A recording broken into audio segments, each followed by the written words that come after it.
Hi guys, it's Easy Night. I thought I'd just show you a build I did for a ceiling. It's kind of like a throwing star look. The way I first started off was I did a quick look in my building here. I'll give you, this was my template, my first build, kind of just a little idea I had, and I ran with it. And I took that and I thought, how could I make that better? So I kind of used it as a template and I built scaffolding off of it. So here's the scaffolding that I used for the interior. And I did it all the pieces for the ceiling first. So I didn't do any of the thatch or corner pieces or anything like that. I did 100% just the wood, the beams, and all things like that first. So let's go up there and take a look at it from the top. So here's the finished work. Looks kind of like a throwing star. Here's the distance view. So it has multiple layers. I kind of really liked how it went together. So I kind of have these corner pieces. They go all the way up. And then the ones at the top, they overlap each other. So they kind of they ride each other. So this beam here in the middle is actually going over the middle of this one, as you can see. And then they overlap each other. And then I use the 45s to come in on each other. So they're turned in on each other. And I left a hole there on purpose so that we could have smoke if I needed to.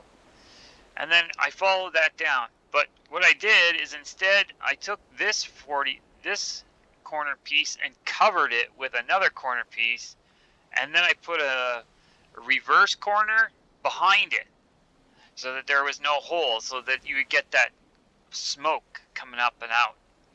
So I took that up and I used a 45 for 2 levels because I needed to get some height quickly, because I tried it with just the 26s and it got too long and it wasn't looking as good as it, and it got a little clunky looking. So then I switched down to 26 again to level out, and I wrapped that around. And I thought it turned out pretty darn good. If you have any questions about it, I'd be happy to give you kind of a little tutorial of how I did it. And if enough people show enough interest, I'll even do it from scratch to show you how I built it. But yeah, this is my island kind of castle fortress that I built. I haven't done the inside. When I do get the inside done, I'll give you guys kind of a throwback again to see what it looks like. But I have not done the inside. Ooh, I'll show you one cool part that I thought was really interesting that I've had fun doing. Let's go inside for a little bit of this. So inside we go here. I'm using a tree to give myself support. But here we go down into kind of like the dungeon. So if the guys are being really bad, you don't want them in your house anymore, you kick them out. Ah! And now they're stuck in the dungeon. They have to wait till the tide goes out so that they can swim out. Because this actually goes out. If you kind of finagle yourself and drop, you can try to get out. It's really tricky. You have to wait till the tide goes, or you can use the trick to build yourself a way out. That can sometimes work. This is a good way to dig underwater too, by the way, if you haven't tried doing that.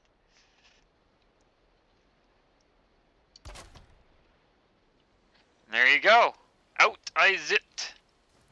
So there you can see there's an underground or underwater tunnel that allows you to get out of that area. Kind of thought that was really interesting. I dug into the rock from below, and it would let me have this kind of escape hatch. I'm going to dig out all this down here, and I'm going to put in a dock and everything to get to. But yeah, if you guys have any suggestions or ideas, please let me know. It's kind of a work in process. But yeah, thank you very much for watching, and I hope you liked what I had to show you. Thank you very much. My name is Easy Knight. I hope you come back again. See you later, guys.